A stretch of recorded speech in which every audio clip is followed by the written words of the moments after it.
नमस्कार बच्चों, मैं पवन कुमार तिवारी कुमरावा इंटर कॉलेज लखनऊ से एक बार फिर आप लोगों के समक्ष उपस्थित हूं अपने अध्याय प्रतिलोम त्रिकोणमितीय फलन के भाग 3 को लेकर।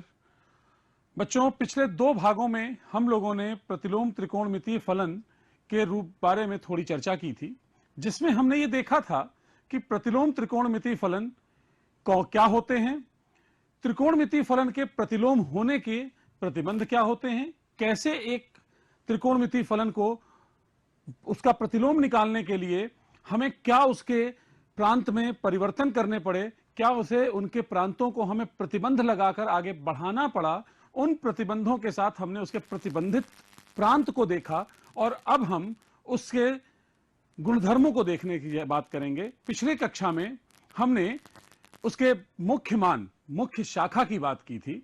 आज हम उसी मुख्य शाखा से आगे बढ़ते हुए इसकी कुछ सूत्रों की बात करेंगे, जिसको कि हम लोग गुणधर्म कहते हैं, और उस पर आधारित हम लोग प्रश्नों की आज चर्चा करेंगे। तो बच्चों, आज जो हमने आपको जैसा बताया, 2 बातों की हमें आज चर्चा करनी है और ये दोनों बहुत महत्वपूर्ण है। सबसे पहला है त्रिकोणमितीय, देखिए त्रिकोणमितीय फलनों के गुणधर्म। यह चर्चा आपको सबसे ज्यादा महत्वपूर्ण है, क्योंकि यह गुणधर्म का मतलब यहां पर है, इस गुणधर्म का मतलब है हम इनवर्स ट्रिग्नोमेट्रिक फंक्शन के फॉर्मूलों की बात करना चाहते हैं। यहां के सारे फॉर्मूले हम सीखेंगे कि कौन से फॉर्मूले हैं जिनको हम लेकर अपने प्रश्नों को हल करेंगे, और फिर उनके इन गुणधर्मों के ऊपर हम कैसे प्रश्न पूछे जाते हैं बोर्ड परीक्षाओं में, इसकी चर्चा करेंगे। बच्चों, ये चैप्टर मैं बार बार आपसे बता रहा हूं कि हर दृष्टि से बहुत महत्वपूर्ण है। ये अपने आप में जो एक चैप्टर है, इसके बोर्ड परीक्षा में 5 से 6 अंक के प्रश्न आपको देखने को मिलेंगे, लेकिन ये उतना ही महत्वपूर्ण आपके लिए हो जाता है जब हम डिफरेंशिएशन और इंटीग्रेशन की बात करते हैं। डिफरेंशिएशन और इंटीग्रेशन में इससे संबंधित प्रश्न भी आपको बहुत सारे देखने को मिलते हैं और ये बहुत महत्वपूर्ण अभ्यास प्रश्नावली वहां की होती है। इसके ऊपर अलग से एक पूरी एक्सरसाइज आप वहां भी देखेंगे। तो इसलिए आज की ये क्लास आपके लिए बहुत महत्वपूर्ण होगी, क्योंकि हम इसके सभी सूत्रों के बारे में विस्तृत रूप से आज आपके साथ चर्चा करने वाले हैं। तो बच्चों, आइए हम लोग शुरू करते हैं। देखिए बच्चों, प्रतिलोम त्रिकोणमितीय फलन के गुणधर्म में यह सबसे पहली आसान सी चीज है।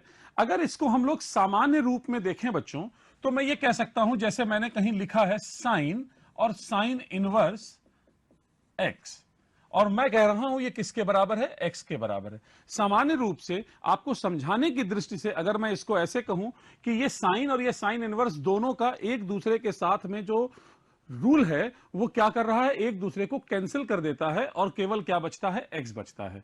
लेकिन इसका मतलब बच्चों कभी भी ये मत समझिएगा, मैं फिर आपको याद दिला रहा हूं, मैंने पिछली कक्षा में आपको याद दिलाया था, इसको बिल्कुल ये मत समझिएगा कि ये साइन है और साइन इनवर्स का मतलब 1/साइन है और हम इन दोनों को काट देंगे तो एक्स बचेगा। ये गलत है बच्चों, इस चीज के पीछे बिल्कुल भी मत समझिएगा। यहां पर पावर में जो -1 होता है, इसका मतलब हम फलन को उल्टा कर रहे हैं, हम फलन का रिवर्स कर रहे हैं, ना कि हम उसको अलजेब्रा की तरह, बीजगणित की तरह 1/में में लिखने का प्रयास कर रहे हैं।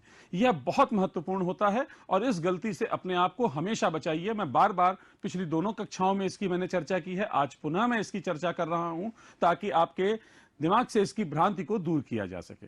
तो बच्चों, हम इसको एक एक करके सभी इन सूत्रों को हम लोग सिद्ध करेंगे, और देखिए हम इसको सभी, कई भाग हैं, हम सभी भागों को एक एक करके सिद्ध करने का प्रयास करते हैं। सबसे पहले हमारे पास साइन इनवर्स एक्स बराबर एक्स सिद्ध करना है। तो बच्चों, हमने आपको प्रांत जो बताया था, यहां पे हमारे पास इनपुट कौन है, एक्स है। तो जब एक्स इनपुट है और उसके अंदर कौन लगा हुआ है, साइन इनवर्स लगा है, तो ये एक्स क्या होना चाहिए, -1 से +1 तक ही हो सकता है। देखिए मैंने यहां लिख के दिया है आपको। लेकिन इसको हम सिद्ध कैसे करें, तो इसका बायां पक्ष ले लीजिए, एक सूत्र मैं सिद्ध करूंगा और दूसरा उसी प्रकार अन्य सूत्रों को आप प्रैक्टिस करके सिद्ध कर सकते हैं। देखिए अब इसके में मैं क्या करूं, माना लेट, अगर मैं इसमें साइन इनवर्स एक्स, जो ये ब्रैकेट के अंदर का पार्ट है, इसको अगर मैं वाई मान लूं थोड़ी देर के लिए, तो हमारा लेफ्ट हैंड साइड क्या बन जाएगा, इसका मतलब यह हुआ कि एक्स बराबर क्या होगा, साइन वाई होगा। तो अगर मैं यहां इसको देखूं तो ये क्या बन जाएगा, साइन वाई बन जाएगा, क्योंकि इसको मैंने क्या माना है, वाई माना है। और साइन वाई को हमने अभी देखिए क्या लिखा हुआ है, यहां पे क्या लिखा जा रहा है बच्चों, ये एक्स लिखा जा रहा है, तो ये पुनः क्या हो गया, एक्स हो गया। और देखिए यही आपको सिद्ध करना है, आरएचएस यही था। तो हमें इस सूत्र का प्रूफ तो बोर्ड परीक्षा की दृष्टि से महत्वपूर्ण नहीं है, लेकिन यह हमें जानना इसलिए आवश्यक है कि हमारे प्रश्नों को अपने हल करने के लिए जो विधि लगानी है वो आसान हो जाती है बच्चों, इसलिए हम इस पर जोर दे रहे हैं। तो मैंने इसके 3 सूत्र आपके सामने लिखे हैं और साथ में देखिए मैंने यहां ये लिख दिया है कि शेष प्रतिलोम त्रिकोणमिति फलन के लिए भी सत्य होगा। अर्थात इसमें कॉट के लिए नहीं लिखा है, सेक के लिए नहीं लिखा है और कोसेक के लिए नहीं लिखा है, तो इसका मतलब ये बिल्कुल नहीं है कि वो नहीं है, इसीलिए अलग से लिखा है। शेष प्रतिलोम त्रिकोणमिति फलन के लिए भी ये गुणधर्म सही होता है, तो आप उनके लिए भी इसको इसी प्रकार समझें। हम इसके दूसरे गुणधर्म की बात करेंगे।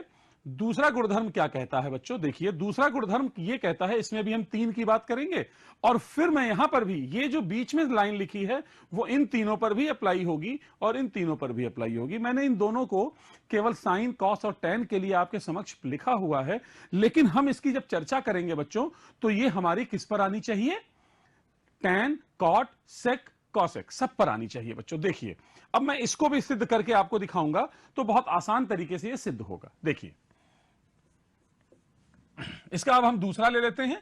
हमने पिछली बार साइन का किया, अब कॉस करते हैं। तो हमारा बायां पक्ष क्या है बच्चों, हमारा बायां पक्ष है कॉस इनवर्स कॉस एक्स। पिछले वाले में हमारे पास इनवर्स अंदर था और यह पद बाहर था। अब आप कुछ नहीं करें, माना हम अगर कॉस एक्स को y मान लें थोड़ी देर के लिए, तो हमारी लेफ्ट हैंड साइड क्या बन जाएगी बच्चों, एलएचएस हमारा क्या बनेगा, कॉस इनवर्स y बनेगा, कॉस इनवर्स y बनेगा। और आप ये देखिए कि अगर यहां कॉस एक्स y के बराबर है, तो अगर हम इसको पलट के लिखेंगे, उल्टा करें, तो x बराबर क्या लिखा जाना चाहिए, वो लिखा जाना चाहिए कॉस इनवर्स y।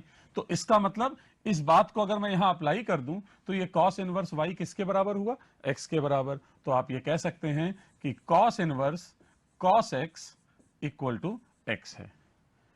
पहले हमने क्या पढ़ा था, हमने पहले पढ़ा था कि कॉस कॉस इनवर्स एक्स है। तो दोनों तरह से ये बातें सही होती हैं, इस बात को बच्चों आप ध्यान रखें। अगर इनवर्स बाहर लगा है तो भी ये सत्य है, इनवर्स अंदर लगा है तो भी ये सत्य है। इस तरह से हम आगे बढ़ेंगे। अब अगली व्युत्क्रम संबंध की चर्चा करेंगे आपके साथ।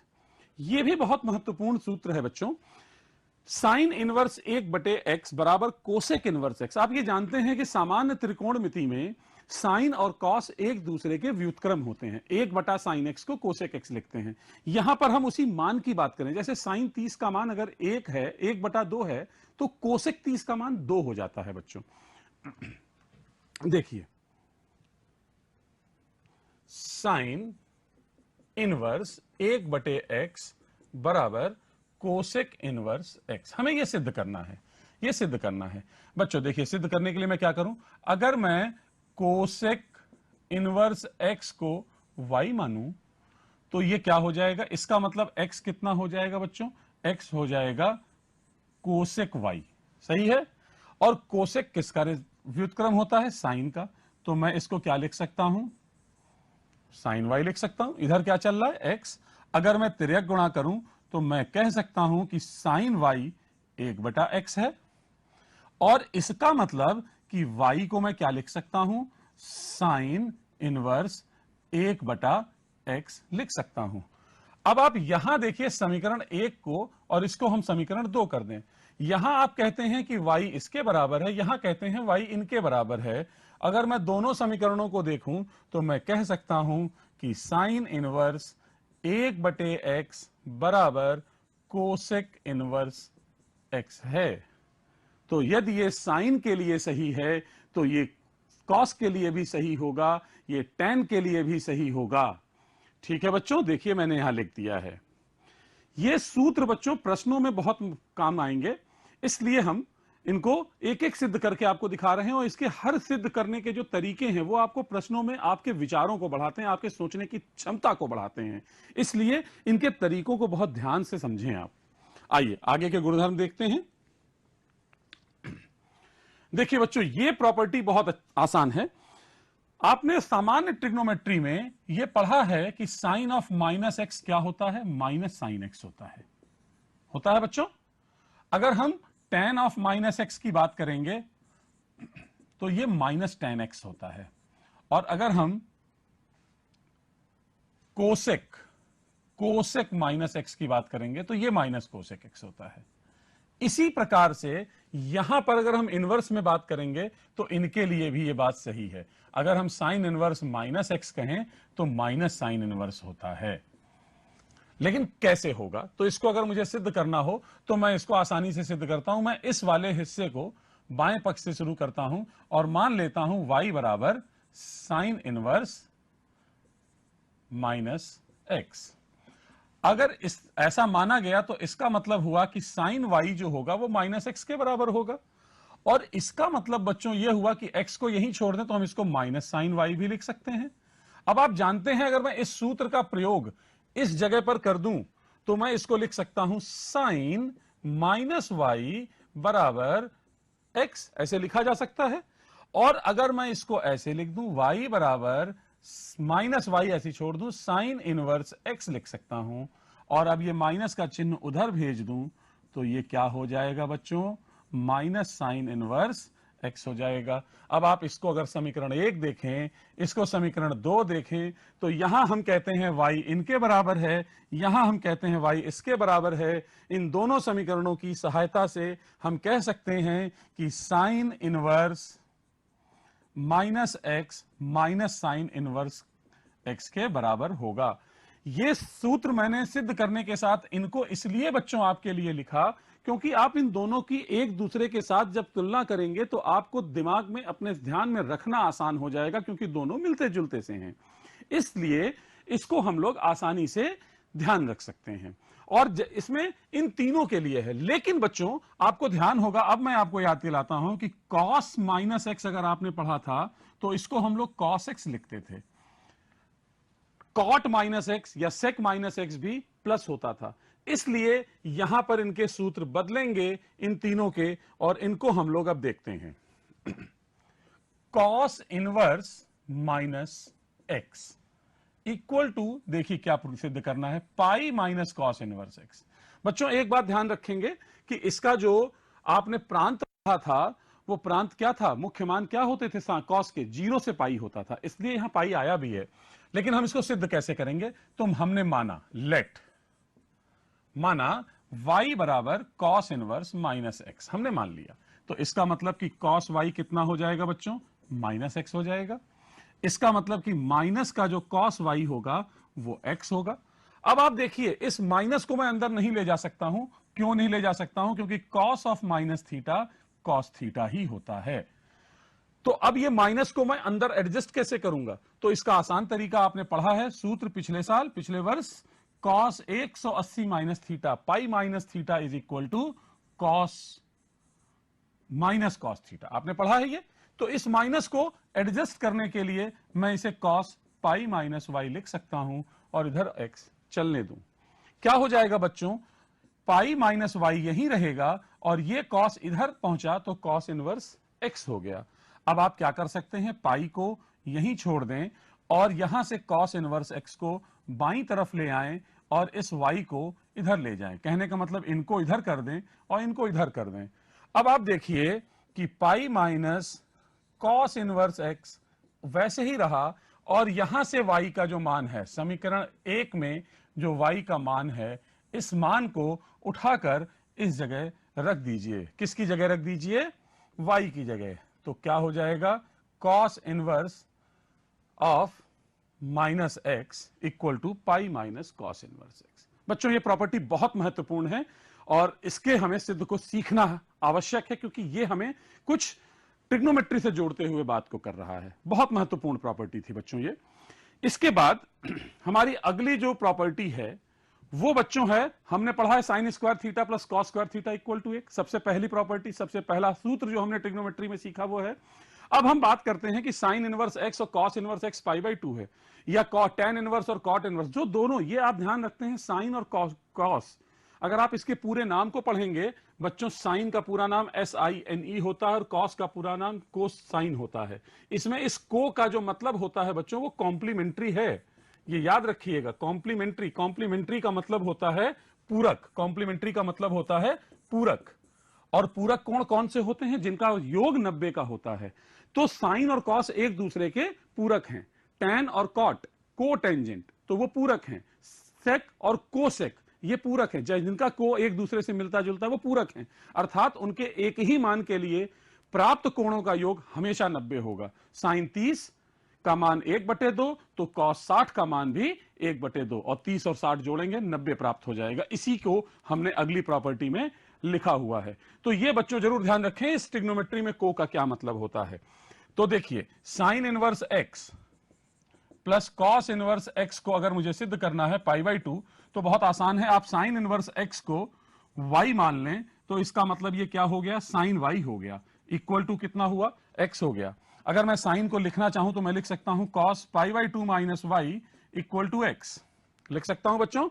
और अगर मैं इसको इधर भेज दूं तो ये क्या मिलेगा? π/2 minus y equal to cos inverse x, और इसको मैं लिख सकता हूं π/2 बराबर y plus cos inverse x, और y का मान क्या है? y क्या है? साइन इनवर्स, तो इसको आप वापस रख दें, sine inverse x plus cos inverse x equal to π/2। तो ये आप सूत्र से भी समझ सकते हैं, सिद्ध भी कर सकते हैं, और इसको सामान्य रूप से कोई कोण रख के भी और मान रख के भी देखा जा सकता है। तो ये बहुत इंपॉर्टेंट प्रॉपर्टी है बच्चों। इसके बाद हम अगले पर आते हैं। आइए देखिए बच्चों, एक सूत्र मैं आपको याद दिला दूं, यह सूत्र आपने पढ़ा है, tan a plus B equal to tan a प्लस tan b upon 1 minus tan a tan b, ये हमने पढ़ा है। उससे ही मिलता जुलता यहां यह सूत्र हमको पढ़ना है कि tan inverse x plus tan inverse y equal to tan inverse x plus y upon x minus y होता है बच्चों। यह सूत्र अगर हमको समझना है तो कुछ नहीं करना है, इसको a मान लीजिए, इसको b मान लीजिए। कहने का मतलब कि tan इनवर्स x को अगर मैं a ले लूं और tan इनवर्स y को अगर मैं b ले लूं, तो इसका मतलब कि tan a कितना हो जाएगा? x, और tan b कितना हो जाएगा बच्चों? y हो जाएगा। ठीक है। और इसके बाद आप क्या करिए, tan a प्लस b का सूत्र लगाएं अगर हम, तो वो क्या होता है? tan a प्लस b के सूत्र में आपने ऊपर देखा है, आप केवल मान को रख दें। देखिए इस वाले सूत्र में मान को रखेंगे तो क्या मिलेगा? tan a plus b equal to x plus y upon 1 minus X Y, और यहां से tan को जब उधर ले जाएंगे तो आपके पास बचेगा a प्लस b बराबर tan inverse x plus y upon 1 minus X Y, और यहां a का मान और यहां b का मान वापस रख दे। देखिए a क्या है और b क्या है, हो गया सिद्ध। ध्यान रखना है बच्चों कि हमें इन सूत्रों को सिद्ध कैसे करना है, लेकिन इस सूत्र को बहुत ध्यान रखिए, सबसे ज्यादा प्रयोग होने वाले सूत्र यही दो हैं, tan inverse x plus tan inverse y। लेकिन इसका प्रतिबंध याद रखिएगा, इस वाले में इस प्रतिबंध के साथ हमेशा आपके साथ एक प्रश्न को देखा जाएगा। हम इस प्रश्न की चर्चा आपके साथ अगले वाली क्लास में जरूर करेंगे, जब इस सूत्र को थोड़ा घुमा के पूछा जाता है। अब इसके बाद बच्चों हम एक चर्चा करेंगे sin 2a cos 2a tan 2a। ये तीन सूत्र हमने पढ़े हुए हैं, sin 2a cos 2a tan 2a। लेकिन आप ये याद रखें कि tan 2a का जो एक सूत्र होता है 2 tan a upon 1 minus tan square a। इसी तरह से बच्चों एक सूत्र होता है 1 माइनस tan स्क्वायर a बटे 1 plus tan square a equal to cos 2a, और एक होता है sin 2a, मतलब sin और cos के मान भी tan के पदों में लिखा जा सकता है, और यह होता है 2 tan a upon 1 plus tan square a। इन तीनों की मदद से आपको अगले तीनों सूत्र जो यहां दिखाई पड़ेंगे इनवर्स में, वो कुछ उसी से मिलते जुलते सूत्र हैं, जिनकी बात हम यहां, जिनकी चर्चा हम यहां पर कर रहे हैं बच्चों। और आखिरी में आपको sin 2a का साधारण सूत्र 2 sin a cos a और cos 2a बराबर 2 cos स्क्वायर a माइनस 1 का हम लोग प्रयोग आपके साथ कर रहे हैं। लेकिन इन सूत्रों को जितना आसान तरीके से हम यहां सीख रहे हैं, जितने आसान तरीके से बच्चों हम यहां पढ़ रहे हैं, उतना ही जरूरी है इनको प्रश्नों में लगाना और हल करना। तो इनको याद करने का सबसे अच्छा तरीका है कि जब कभी आप अपने प्रश्न हल करें और जिस सूत्र का प्रयोग करें उस सूत्र को जरूर लिखिए इस बगल में, ताकि आपको याद होते रहें। आइए अब हम प्रश्नों की तरफ रुख करते हैं। हमारे प्रश्न की तरफ जब हम चलेंगे तो सबसे पहले हम देखते हैं अपने इस पहले प्रश्न को tan इनवर्स, और देखिए आपको देखते ही समझ में आएगा कि यह सूत्र क्या है। कौन सा सूत्र लगा? tan inverse x plus tan inverse y। तो क्या हो जाएगा? आप लगा दीजिए सूत्र, tan inverse x plus y बटे 1 माइनस x गुणे y। लेकिन मैंने अभी थोड़ी देर पहले आपसे चर्चा की थी कि इस सूत्र को अगर मुझे लगाना है, देखिए, तो यहां x गुणे y को क्या होना चाहिए? 1 से कम होना चाहिए। तो हम इसमें 1 से कम चेक कर लें, 1/2 और गुणे 2/11 को चेक करें, 2 कट जाएगा, 1/11 बचेगा और 1/11 1 से कम है। तो यह सूत्र लग सकता है, कोई समस्या नहीं है। अब बच्चों देखिए, आप लोग जल्दबाजी में एक काम और करते हैं कि यहां पे 2 और 2 को काट देंगे, बीच में गुणे का चिन्ह है, तो आपका काम थोड़ा सा मुश्किल होता है बच्चों।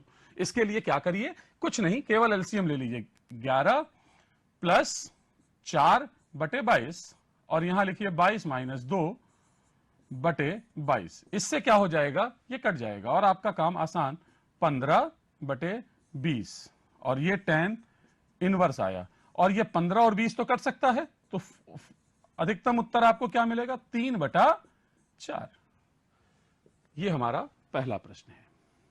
ठीक है बच्चों, अब इसके हम पहले तीसरे प्रश्न की चर्चा करेंगे, जिसको देखते ही आपको सूत्र जैसे ही याद आएगा तो आप ये कह सकते हैं कि सर इस प्रश्न में तो कुछ भी नहीं है, हम लोग इस सूत्र का प्रयोग कर लें, sine inverse sine x equal to x। हम इसका प्रयोग कर सकते हैं। उसके दृष्टि से अगर देखा जाए तो इसका उत्तर 2π/3 आ जाना चाहिए। लेकिन बच्चों आप इसी समय पर यह भूल जाएंगे कि साइन इनवर्स का जो प्रमुख मान होता है वो कौन सा होता है? वो होता है -π/2 से +π/2 तक। क्या ये -π/2 से +π/2 के बीच में है? नहीं है, ये इसको बिलोंग नहीं कर रहा है। इसलिए ये आप सीधा सूत्र नहीं लगाएंगे और इसी कारण से ऐसे प्रश्न हमेशा महत्वपूर्ण हो जाते हैं, ध्यान रखने की बात होगी ये। तो ये हम कैसे करेंगे मैं आपको दिखाता हूं। देखिए, साइन इनवर्स साइन 2π/3। 2π/3 का मतलब कितना? 120 डिग्री। 120 डिग्री को हम क्या लिख सकते हैं? 180 में से घटा के लिख सकते हैं। तो साइन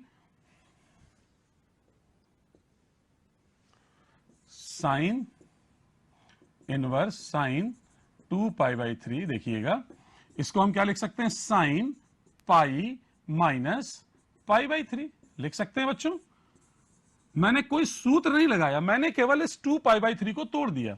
2π/3 का मतलब 120, 120 की जगह पर हम लोग 180 माइनस 60 लिख सकते हैं। मैंने वही कर दिया, कहीं कुछ परिवर्तन नहीं। लेकिन अब सूत्र लगाऊंगा, और सूत्र क्या लगाने जा रहा हूं? Sine 180 minus theta. ये बच्चों क्या होता है? ये दूसरा चतुर्थांश है, तो ये साइन थीटा के बराबर रहेगा। इसका मतलब ये कितना होगा? साइन π/3 हो जाएगा। और बाहर क्या चल रहा है? Sine inverse. अब हम अपना सूत्र लगा सकते हैं कि sine inverse sine x equal to x। क्यों? क्योंकि अब जो x की जगह मान आएगा यहां पर वो π/3 है, और वो π/3 किसको बिलोंग कर रहा है? किसको बिलोंग कर रहा है? π/2 से -π/2 से +π/2 के बीच में है। इसलिए हमारा उत्तर क्या निकलेगा? इसका π/3 निकलेगा, ना कि 2π/3 निकलेगा। इसलिए यह प्रश्न बच्चों बहुत महत्वपूर्ण है, यह ध्यान रखिएगा आप।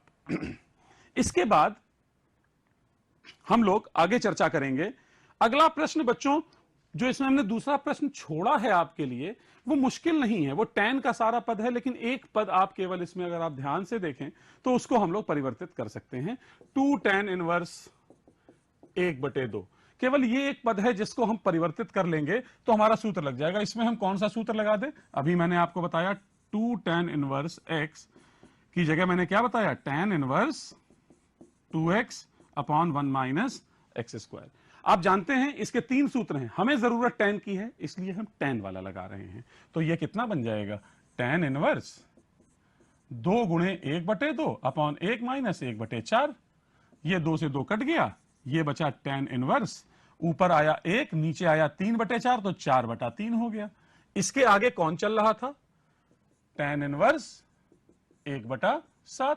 तो यहां भी tan इनवर्स 1/7 इसके आगे चलता रहेगा। ये कौन सा पक्ष है? बायां पक्ष है बच्चों।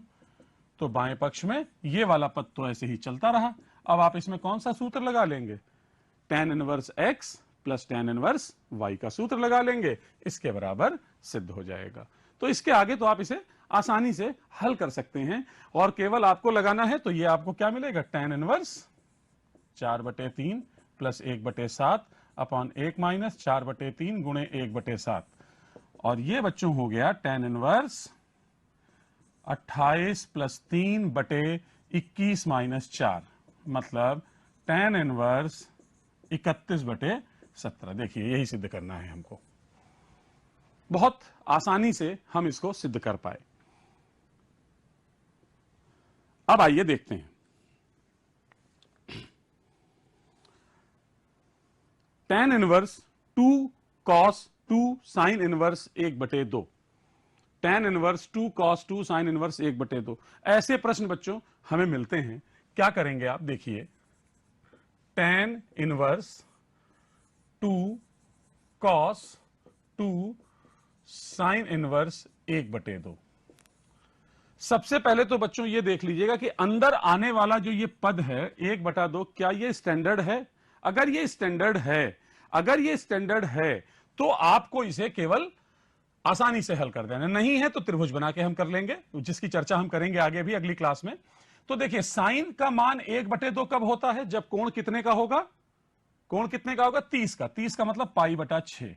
तो मैंने इसकी जगह लिख दिया π/6, ये 2 चलने दिया और उसके बाहर कौन चल रहा है, cos, यहां 2, ये पूरा ब्रैकेट बंद और ये आया tan इनवर्स। अब ये ऐसे ही रहा बच्चों और देखिए ये यहां से कट गया, क्या बचा π/3। तो क्या मिलेगा 2 cos π/3। π/3 का मतलब कितना होता है बच्चों, 60 डिग्री। 60 डिग्री cos 60 का मान कितना होता है, 1/2। फिर ये 2 कट गया, अब क्या बचा tan इनवर्स 1 और ये कितना हो गया π/4। ठीक है बच्चों, इस प्रकार हम अपने प्रश्न को आसानी से हल कर पाएंगे। और ये वाले प्रश्न में आप त्रिभुज बना लें इस तरह से, और साइन का मतलब 3/5, ये 3 ले लीजिएगा, ये 5, ये 4 आ जाएगा। इसी तरह दूसरा त्रिभुज बनाइए, इसमें 3/2 है तो ये आपका 2 है और ये आपका 3 है और इसको आप हल कर सकते हैं। ये 2 है और ये 3 है, इसको निकाल लीजिएगा, आपको मान रखने के बाद हल हो जाएगा, आसानी से हल हो जाएगा। यदि इससे संबंधित और प्रश्नों की चर्चा हम लोग अपनी अगली कक्षा में करेंगे, जो और विस्तृत रूप से थोड़े मुश्किल और थोड़े अच्छे प्रश्नों की जो डिफरेंशिएशन और इंटीग्रेशन में भी प्रयोग होंगे, उन प्रश्नों की चर्चा हम लोग अगले क्लास में करेंगे। तब तक के लिए बच्चों इन प्रश्नों को आप बहुत आराम से 2 बार 3 बार हल करके अपनी प्रैक्टिस को सुदृढ़ करिए और अपने सभी चैप्टर को इसी प्रकार इस चैप्टर को और आसानी से अच्छे से समझते जाइए। तब तक के लिए धन्यवाद बच्चों, हम अगली क्लास में फिर आपके साथ मिलेंगे इसके अंतिम भाग के साथ। Thank you.